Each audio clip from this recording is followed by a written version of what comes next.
John, first of all, what was he like? So you had a 5-hour conversation, and it was quite in-depth. It was a 5-hour conversation where he sketched out really his plan for the kingdom. He has this obsession about moving the Saudi economy away from oil and basing it around something new. And this $2 trillion fund into which Aramco will go is an amazing thing. If you think about it, it's enough to buy Google, Microsoft, the Alphabet, the whole lot of them, but Warren Buffett. All those things could go into one thing, and they'd still have change to spare. And into that fund is going to go Aramco. They've already got SABIC inside it, their industrial arm. They're going to add land, property, all these other things. And it's roughly twice as big as any other, or more than twice as big than any other sovereign wealth fund. His obsession, right, to move it away from oil is understandable given the volatility we saw in the oil price and the fact that we have concerns that Saudi haven't done the structural reforms needed. Yes, and that he's pushing on very hard as well. He's already cut all the subsidies, and they're now moving on to other things. It's a rather dramatic plan in terms of the economic transformation of the country. John, all of us were weaned on Daniel Yergin, The Prize, or Robert Lacey's books, The Kingdom. Everybody read cover to cover as their first window into the royalty. We all understand this is a generational change. Did you get that tone in your interview? And if it is a generational change, where are they heading? Well, I think there is something of a generational change. His father is king, and you have Mohammed bin Nayef, who is the crown prince, and he's deputy crown prince. But there is an element of a group of mostly young reformers around him who want to push, very much step on the accelerator in terms of change there. And there will be some people, perhaps some people in the royal family, but certainly people from the religious side, who will be suspicious and worried about this, but I think there is an element whereby Saudi Arabia has to change. They were stuck in a situation where they were running out of money. I'm sure they really needed it. I'm sure you were briefed, John, by Riyad Hamad and John Freyer and our teams on the oil dynamics of the Middle East. What is the level of desperation in Saudi Arabia about the funding of those domestic responsibilities and having enough in the bank as they've had for generations? What's the level of sweat in Riyadh? Well, you look and see that most of their revenues have come from oil, and the idea of setting this up as an investment fund is that will change, even technically, because Aramco will go into it. It will no longer be coming directly from oil. They'll become a bit like, very similar to you, Tom, an investor sitting there living on several $1 trillion and not moving. It's going to change even the way they think about it, I think, and that, I think, is important. And they're also going to try and build up over the next few years a whole variety of different investments.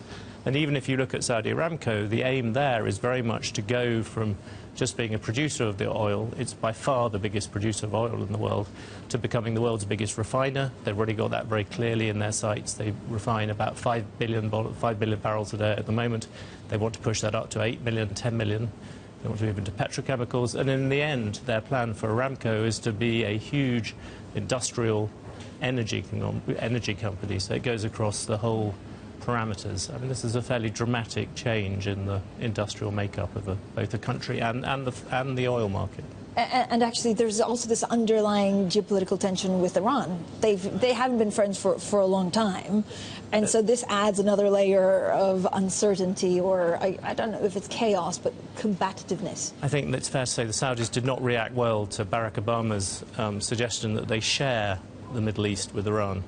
They certainly see Iran as a foe, and you even see, even in the oil market, we also pushed a story through on the oil today, is what the Prince said, is that if the Iranians are going to pump more oil, then Saudi will feel that it can do the same, and that alone would change the dynamics of that as well. Yeah, and Tom, this goes, when the headlines broke on the Blumenberg terminal, Jeffrey, you were also giving some analysis. Is there anything, do you have a question for John?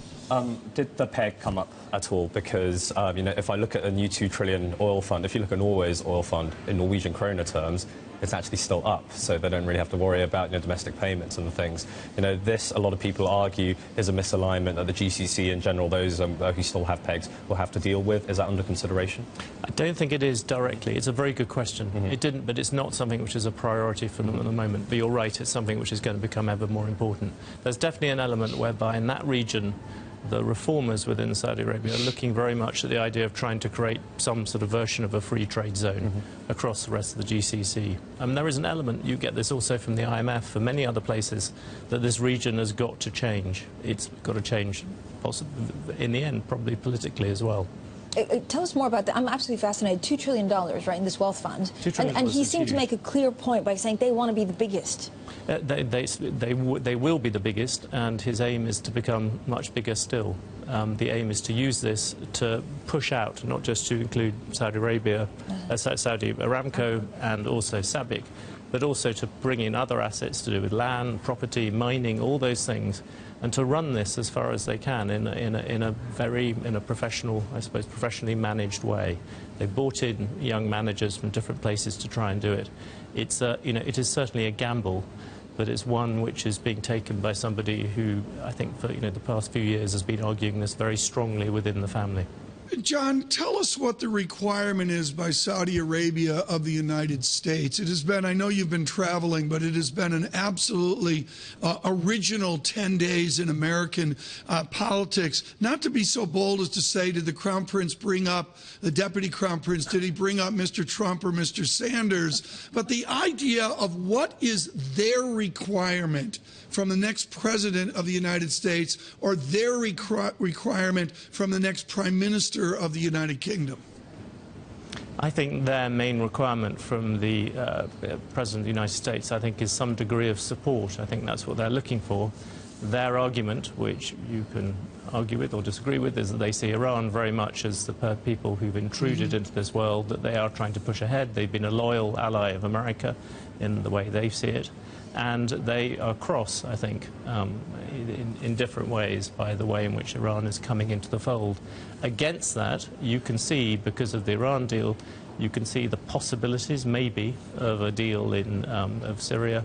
You can see other things beginning to come onto the tableau. The interesting thing about the Middle East at the moment is that it's suddenly become a place where everything is up for grabs in some ways. And the Saudis are very keen to reassert their own bit. But they, I think, in general, right. Prince, I should be clear, did not say this. In general, if you talk to people in the Saudi court, they very much put across the thing that Obama is someone who has not necessarily been as strong as they would like.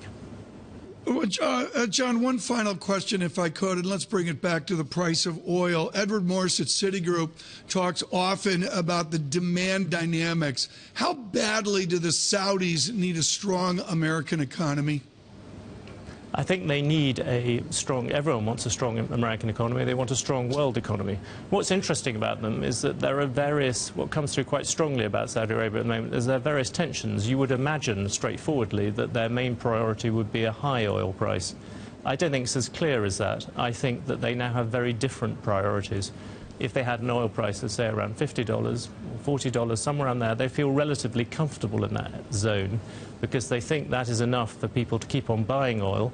But also, from the point of view of the reformers within Saudi Arabia, it is a prompt to get more people inside the kingdom to realise that they've got to move away from oil. It's a very complicated economics problem. I mean, how do you monetize something when you've got the most reserves of a commodity that not everyone is going to want to buy forever? John, thank you so much. John.